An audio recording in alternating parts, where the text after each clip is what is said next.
I gotta wait? How long I gotta wait for a press record? Go. Welcome to the shed, where Miss Dream always has a story.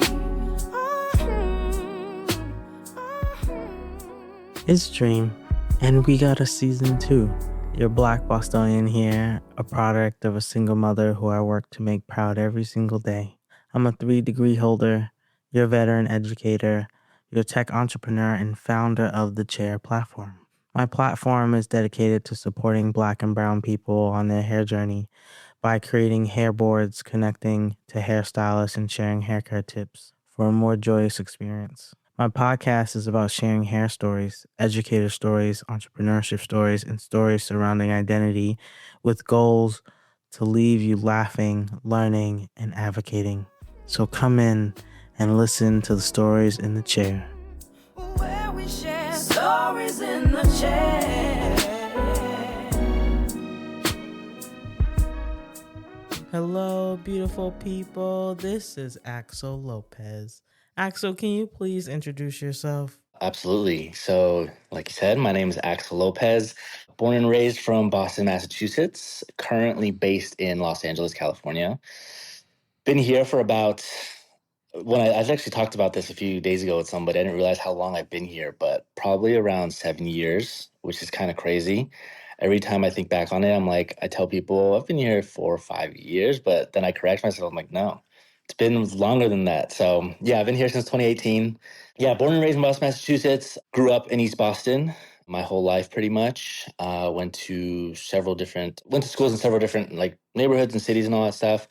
Elementary school, East Boston, middle school, East Boston, but then high school, Cambridge, and then college in Waltham. So, jumping around little places during my, educational childhood and all that. But yeah, I don't know what else to say right now.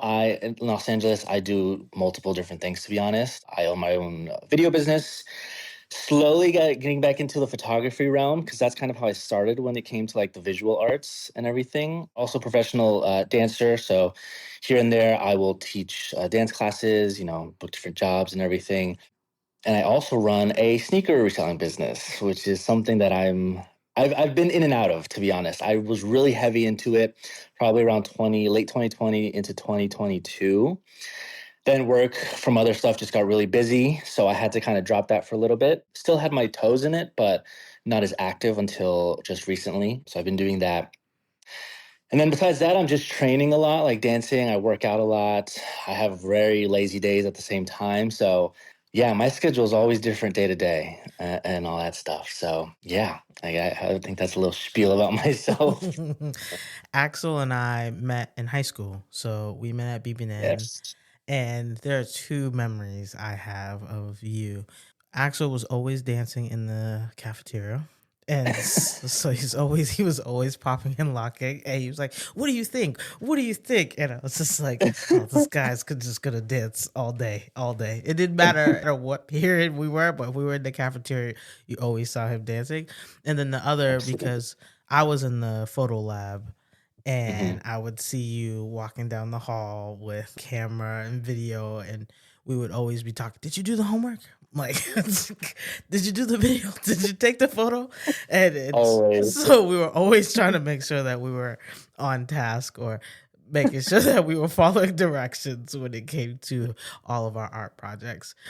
I was very excited to reach out to Axel and be like, would you be willing to be on my podcast, talk about your world? So it's been forever, but I am super, super excited that you are here. Absolutely. Yeah, me too. I'm so honored to be on it too, because yeah, I mean, I think you always as well. I think anybody can say this. I think I speak for a lot of people, even in that you always had a very just bright energy about you. You were always smiling, so like I think everybody appreciated that, and I think a lot of people appreciated your just positive energy, and I think just this like aura that just gave off like very like serene and relaxing. So, and I heard that from a lot of people, and I think a lot of people, not even just saying it, I think just how they reacted to when you were around was always just lighting up something. So I think a lot of people again, I speak for a lot of people when I say that, you had a very positive energy about you. And I think, like I said, a lot of people appreciated that. And I was one of them because yeah, you made me, I think for me, you also made me feel comfortable. You always like, if I ever saw you, I'm like, all right, nothing's too serious. Everything's great. It's fine. So I don't think there was anything pessimistic or negative being around you, I would say. So Thank yeah, so you. thank you, but I also want you to know that too. And like I said, I think I speak for a lot of people about that. I truly appreciate it. So I can't wait to have this conversation because it's been forever. I'm Let's do it. curious to know, did you always know that dancing was going to turn into a career for you? Absolutely not. When it came to dancing, I think I was very like off and on with it. When I was younger, I don't know, I can't picture like an age, but I think maybe around 10 years old. My sister was part of like this music program called Zoomix, based in East Boston. And so she was very heavily involved in that. And she still has her roots there. So that's kind of where she was growing up and everything. And obviously I would get to know people from the program, people who run that place, everything. And I think it was also a space for like the local break. Oh, I think looking back on it, I think it was the very well-known like original breakdancing group called the Floor Lords. They would have, little ciphers inside of the building. And I remember distinctly one time, I wasn't heavily into the breakdancing, but I knew of it and I would like try to do stuff like that, but I was just obviously really bad at it because I had no practice, foundation, anything like that. But I remember being in the cipher and like all the only really real one thing I knew how to do was do the worm. And so I would do that over and over and over again. But then, yeah, I think I tried to break dance like initially, and then I stopped, and then I got back into it. Then I just wasn't dancing until really like middle school. I want to say like late, like seventh, eighth grade, I think. And I wasn't really doing anything special. Like I wasn't taking classes. I wasn't at a dance studio. Nothing like that. I was mostly the first thing I saw was America's Best Dance Crew, like the first season. Yes. Yeah. And so obviously that inspired me to kind of just move. Obviously, everybody was inspired by the Jabberwockies and wanted to kind of be like them, have the masks, wear the same clothing, all that stuff too. And yeah, that kind of just pushed me to just wanted. At first, I was just copying their choreography and just filming it myself. Then it transitioned into just watching a lot of YouTube videos. So I would look up things like how to do certain hat tricks or how to do certain breakdancing steps or, music that people are dancing to. I would freestyle to and record it and all that stuff. I would like to dress like certain dancers. Everything I would see on the internet is what I wanted, what I started doing. And still back then, even when I was dancing in high school at BBN, like I didn't know what I was doing, to be honest. I would just move. And I had no like idea what it took to, know certain techniques or have certain foundations or all that type of thing. I was just moving. And to some people that doesn't really matter. I think they just like to see people do cool things or move a certain way because they probably don't see it as often or the way that I would do it. And that's great. And then now today, looking back on it, I think about like, damn, like when I look back at the videos that I would film of myself, I'm just like, you really like maybe naturally there were certain things that you could do, but you probably didn't realize it. And there's also things that you're like, damn, why did I do that? Like, why did I make certain like movement choices or anything like that? So it just it just I digress.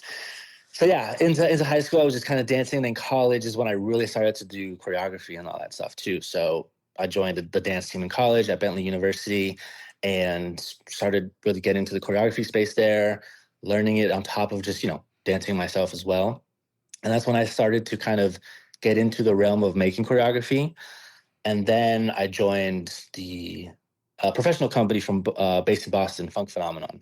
And there's where I really started to learn more of the foundational styles within dance. So like obviously hip hop being one of them, those realms like popping, locking, all that stuff, breakdancing, house is the biggest foundational piece that I learned and is very much incorporated into how I move and how I create choreography. And yeah, and then from there on, I just slowly started to mold into this dancer who has different trainings from different styles and then just venturing off into different ways of creating choreography, how I learn, how I dance, and all that stuff too. So being open to more stuff. So that all to say, no, I didn't expect it to be a career, but I think the journey that I went on, I think pushed me to kind of consider it and maybe even jump into it a little bit. So early on, no. Initially, no. Definitely later on in that whole development is when I started to kind of take that thought seriously. You are in these Boston based crews. You are getting all the foundations. You are getting the skills. You're just still passionate and you're recording yourself and you're just really just falling in love over and over again. What was the transition from just hobby to profession for you? Definitely once I joined Funk Phenomenon, they mostly because that company was like legit in the sense of, they well, one, Funk Phenomenon is like one of the OGs of the dance community in Boston. If you know that, but granted, they were on America's Best Dance Crew too. So Yes, they were.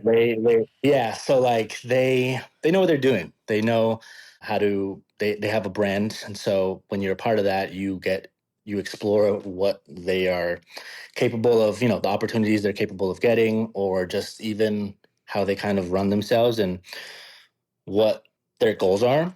So definitely with them is when I kind of started to get into peek into that. So like performing at collegiate showcases or dancing at corporate events or opening for a certain artist, or the biggest thing was performing at Celtics halftime shows. So that's probably like the biggest event I've probably done in terms of amounts of people watching. Like the TD Garden holds like, I don't know, 18,000 people. So that was kind of like a regular thing for a year or two because they would get booked for the whole season. So whenever they were home, halftime show or a timeout, we would go onto the court and just dance for like a minute or so, and then or a whole set during halftime show. So that's when I really started to be like, okay, you can get paid to do this. You can, just get opportunities like this where you wouldn't really consider it if you were just kind of just chilling on the side. Really, if you had the lucky opportunity to kind of get in front of somebody's eyes and then be like, do you want to do this? Which is probably not even likely. And you probably have a better chance of winning the lottery than somebody doing that for you. So yeah, I think definitely when I became part of Funk Phenomenon. And I danced with them for about 4 years. Yes, 4 years. And is that when you moved to LA? Was it, hey, I want to pursue this, let me go to the West Coast? Or is that So, too easy of a story? well, I mean, yes, that is a very easy story.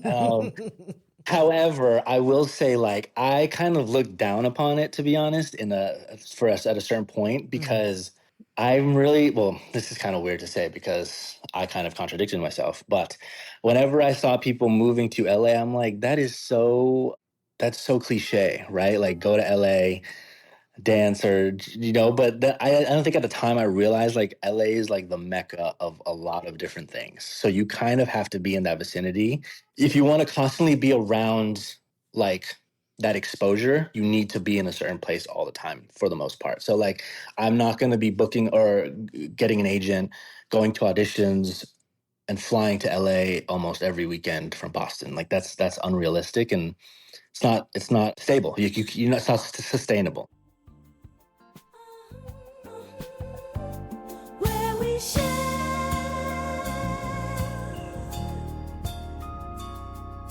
stories in the chair.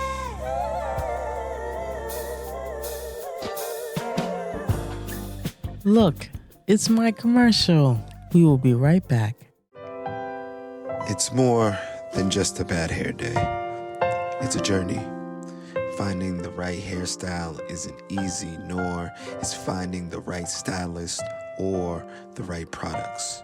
Looking in every corner of the web gets messy, overwhelming, and exhausting. All the ads, the articles, the products, the videos. It shouldn't be this hard, but it is. And now, it isn't. The chair. a black and brown centered platform where you can design hair boards, connect to hairstylists, and share hair care tips for a new, joyful path on your hair journey. Avoid the clutter, save yourself hours, months, and even years of research and poor trial and error. Everything you need and only what you need is in one place. Hair boards made by people like you, for you. Find the right products, the right people, the right answers for you, stress-free. Join the chair community and make every day a great hair day. When you share your pain, you allow others to help you. And when you share your success, you help others get theirs. Lean on the chair. We got you.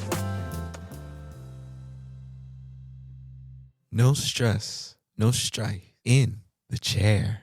The chair. The chair. All right. Initially, I wanted to go to New York. I love New York. Yeah, it's I love New York. around the corner. Yeah, exactly. It's close. And I'm a big city kid. So like when it comes to like the hustle and bustle, like that's my life. Like I'm always doing stuff. I'm always like constantly thinking about something to do, right? So that's a little different now, but I decided, you know what, let me take 2 weeks. Let me go to the West Coast. Let me just visit it. Let me just see what it's like. Let me just see what the atmosphere is like, the vibe. I went to San Diego first to visit a friend, and then I got to LA. San Diego's great, by the way. It's amazing. And then LA was like, damn, I might have been wrong about this place. Like, I think I could live here. And I didn't even think about the dancing portion. I just thought like LA, I think, is a good balance of hustle and bustle when you want to be. But for the most part, you don't have to be because you can just relax at the same time. Because a lot of LA, for me, you can just chill out. For me, like where I live in North Hollywood, some parts are a little but for the most part, you can be in a quiet area. And then when you want to be, you can be busy and go out, do what you need to do. So I kind of started to like that balance. I think I didn't always want to be here. I always wanted to go to New York. And when I think about it, when I look back on it, I think I made the better decision to come here because also I don't want to be dealing with the winter. You move to LA and you start auditioning. And in LA, they also have these big dance groups and these crews. So when you started auditioning as a dancer, did you have an ultimate goal when you were thinking about those Celtic halftime shows? Was that still the same idea, or were you saying, hey, I want to find a group or I want to find my community? I will say I did have a goal of doing big gigs and all that stuff and getting an agent and all that type of stuff. I think in the beginning, I mean, granted, I think this goes for a lot of people. You don't really have a plan. You kind of really don't know how to navigate it. You just kind of have to figure it out every day. For me, I had to make sure that my life was stable before I could even consider like, spending money to buy clothes to go to an audition or anything like that. Like I needed to make sure I had a job first. I needed to make sure I could pay my rent and buy my groceries and be able to be good, right? So that was my first couple months in LA. And then I just started training after that. I joined a dance studio. Well, I'm still part of the dance studio right now, Movement Lifestyle, which is one of the, I guess you can say, one of the more historic, but it has a lot of history of the dance community in LA. Like Sean Evaristo, the founder, is a well-known, very prominent figure within the dance community, and he and his brother started this studio. And originally, it was actually down the street from my apartment. Now it's in Burbank. But I joined that studio as a work study. So pretty much I just work behind the desk, run the studio and all that stuff. And in exchange, I get free classes. So instead of having to pay for classes, I could just work my hours and earn each class per hour I worked. So that was my plan to kind of just see how I can not spend money at all. So that was my first way. And honestly, I wanted to be part of something where I could just meet people at the same time and build relationships with teachers as well, choreographers and all that. And then one of my goals was to join a very prominent dance company who I was a huge fan of because a lot of the choreographers I'm a fan of came from that company, and that's GRV. And they're really well known for producing these very prominent choreographers, but also just making these amazing sets where it just displays a lot of difficulty, a lot of dynamics, formations, choreography, everything. So I've always been inspired by that. And I think initially when I first started choreographing, I was basing my choreography based on like that type of movement. So I auditioned. I didn't make it initially the first time that I auditioned. Instead, I joined their training team. And then from their training team, I auditioned again and was able to join the crew after that. So it was probably the first year, the first half of that season. And then the second half, they have mid-year auditions, and that's when I joined. And then I was then on for like the next 2 years. I want to say a year and a half, 2 years. Congratulations. You hit a goal. Not that it Yeah. didn't take you that long. You were inspired by a group of people, able to be connected to those group of people. What did that feel like? It's kind of, it's just, yeah, think of like running like a marathon at the end of it. And you're like, finally, like I've run a half marathon, so I can kind of speak for that. But that feeling of just like, oh my God, like finally, like I've been waiting so long, and then when I get the opportunity, it doesn't happen, but then it happens again, and I'm like, it happened this time. So that was just very, it makes you feel, it fulfills you. It definitely fulfills, well, it fulfilled me, obviously. And it just made me, it just prepared me to, take something new on, because I was so used to doing my own things. I was so used to a system back in Boston, and I know how the productivity and the efficiency is in Boston, and then comparing it to the West Coast. I hear stories about, how much they practice, how much they drill certain movements, how they organize their rehearsals and all that stuff. And then to actually experience that was a whole different thing, and that's what I wanted to experience. I wanted to see how different things are, and it was insane. Like it wasn't much of a culture shock. It was just more of like the rumors were true. Like these, like before a competition, you have these things called hell weeks. And it's pretty much the last 2 weeks leading up to the competition. You have rehearsal pretty much every day. You probably have a break of like 1 to 2 days a week, but every day from when the start of rehearsal until you decide to end. So most rehearsals were ending 2, 3 a.m. I think one rehearsal we ended at like 5:30 a.m. pretty much the next morning. Yeah. And so I had to drive back home, which was like 45 minutes. And so imagine driving there, rehearsing for all that time, and then driving back home. Luckily, we won the competition. So that's one thing. I was about to say, oh man, I'm like, you're driving off of endorphins. Like, we gotta do it. We gotta get home, crash, do it again the next we day. won. Woo. So that was definitely 2 weeks that I experienced of like, yeah, like I said, the rumors were true, and I'm grateful to have been a part of it. I think the last thing I did with them was we went to Singapore for about a week. They booked us to perform at I think like 2 or 3 shows, I remember, and that was just a great experience. Being in another country, another continent, and just experiencing a different culture. It was hot. It was so hot, so incredibly hot. But yeah, it was great. And then when I left, COVID hit. So I think that was like a subconscious, like, all right, you did what you had to do. Now keep going. Just you finish that stage of your dance life, dance journey, and it's time to move on to the next things.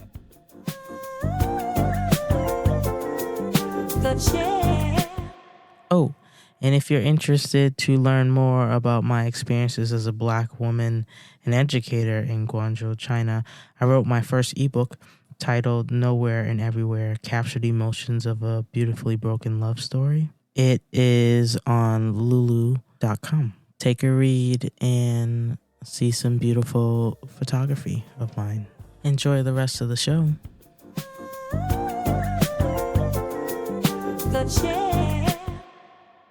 I also came here for the video aspect too. Like I felt I could be more creative here. I think people are more willing to collaborate when it comes to the creativity part of it. And I don't think Boston's that type of city. It's all finance and accounting and all this stuff and schools and all that corporate BS, to be honest. And no offense to people who do love that shit, love that stuff, but I am not that type of person.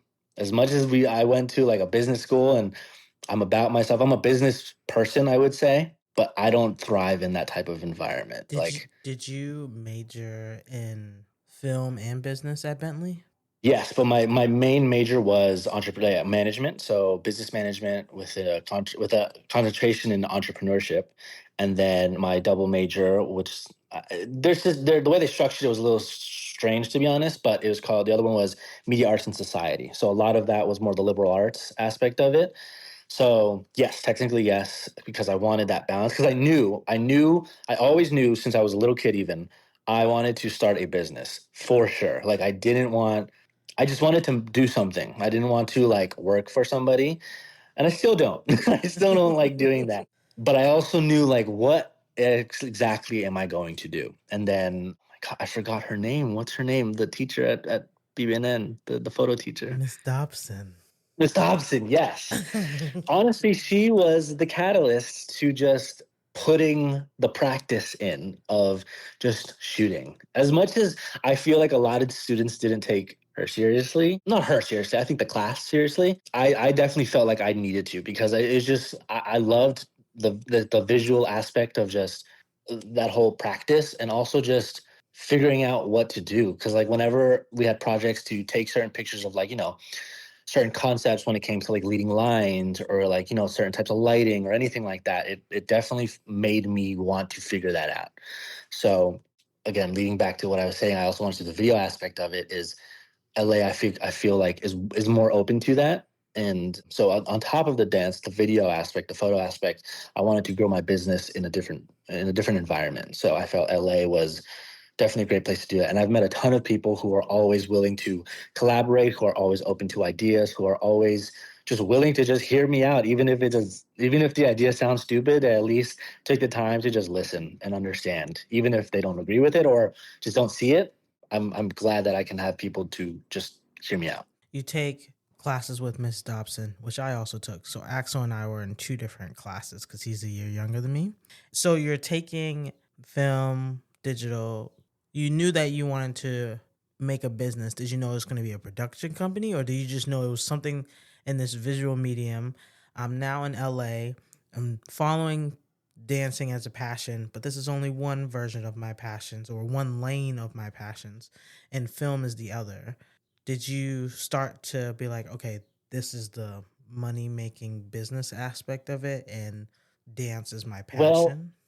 I think we'll definitely well let me give a little context. So towards the end of my last year at Bentley, 2017, yes, I had a professor. Oh my God, why can't I remember my professor's names? This is insane. But anyway, I had one professor who he was great. I loved him because he was kind of an easy grader, to be honest. But he had a lot of experience. He's definitely a little old school, but he had a lot of experience. And in that last year, I mean, that whole college experience, I was just experimenting with video. I always was experimenting, just whatever was, I would film. And then when I started to learn more about the business aspect of just like just business in general, like the admin, the financial part of it, all of that, the legal part of it, everything, he helped me he helped guide me into how to incorporate a business, really kind of just make that legit. So the end of my senior year is when I created an LLC for the video business. So I already kind of knew like that was going to be the, I guess, quote unquote moneymaker. Like that's going to pay my bills eventually, and that's what I want to pursue in terms of have that established, right? And then over after I graduated, it was just a lot of just grinding, like small budget projects, getting whatever I could, and all that stuff too. And to the point where like filming just art can be fun, but it's not completely going to, sustain the business over the long term. I feel in a certain way, at least it's the way I was doing it. So I needed to find a way to make it a little bit more practical, but also try to navigate how I can work on the more creative end, but also make it practical. You're doing video in arts, and now you're saying, hey, this isn't sustainable. And so, what does that mean for you? So, how do you move the next level to make your video production company sustainable while you're still dancing full time? Yeah, I think that I had to start thinking about what I was offering practically for me. So that when you that phrase of eat like eat bad for like a year so you can just just live off that and do what you want later on. Something like that. I forgot what the actual saying is, but this isn't necessarily that, but it's more so like doing something that you don't want to do for a little bit so you can do what you want later on, Okay. right?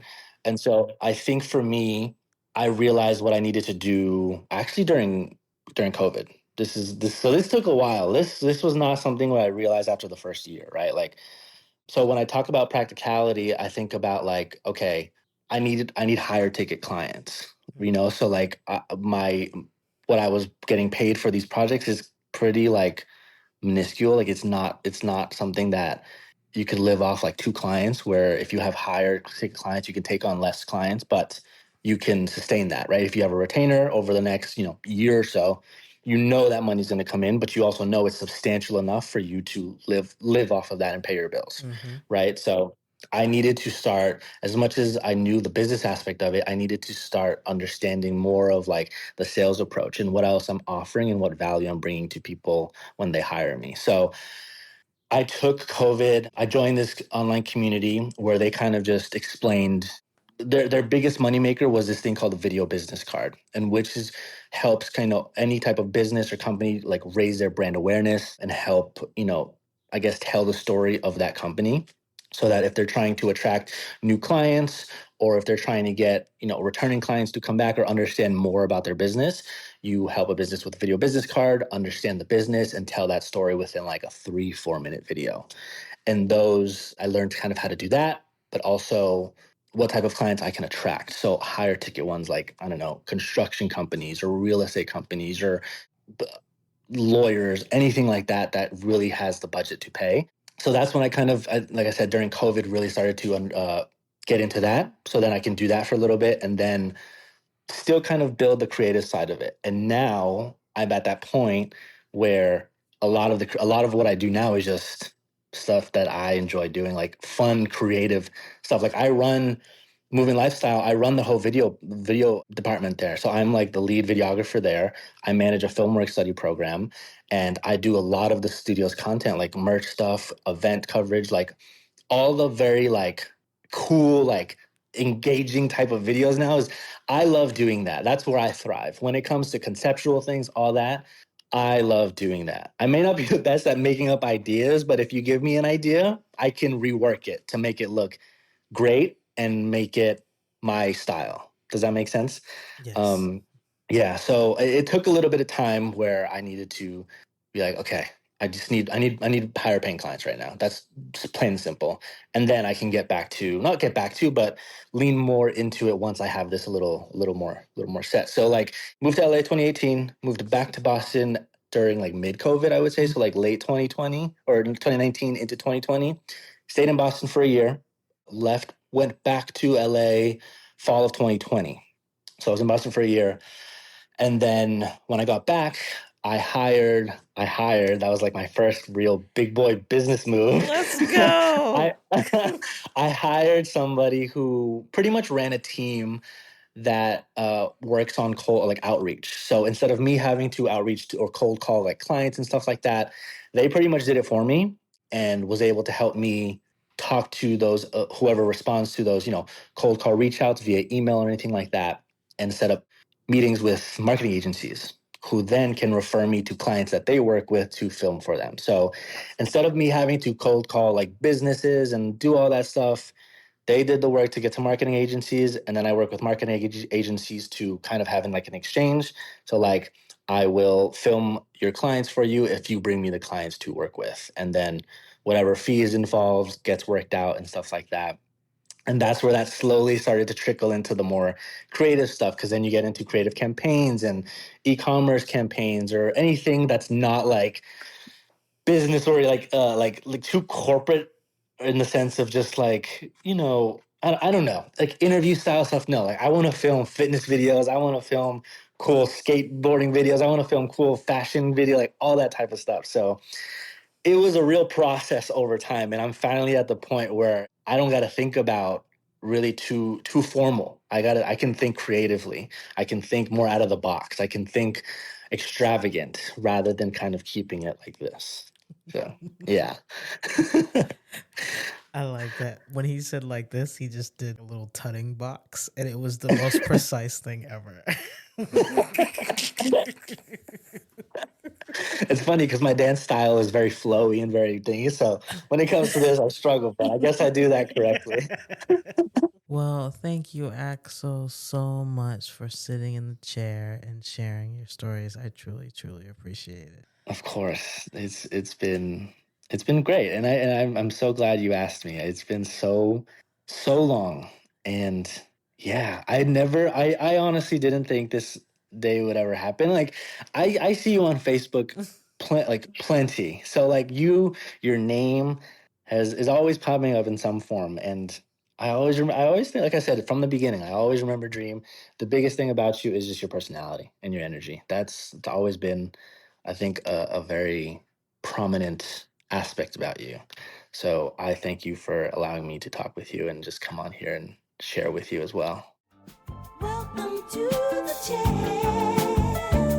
where Miss Dream always has a story. Thank you for listening to an episode of The Chair. I'm going to share with you a dream of mine. I would love to be on Sesame Street. Sesame Street held my hand through childhood.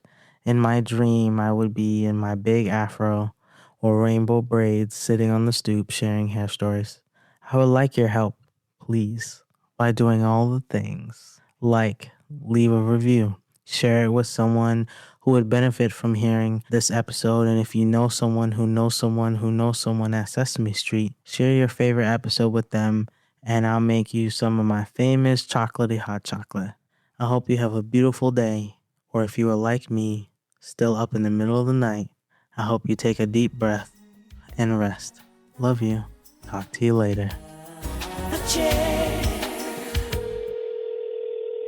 Hello. Please leave a message after the tone. Dream, hello. I just wanted to tell you you're wonderful. I just got through going through your podcast. Love you, love you, love you, love you. Keep it up. Maybe I need to send it to Oprah and Tyler Perry. Love you, baby. You are great. Where we share stories in the chair.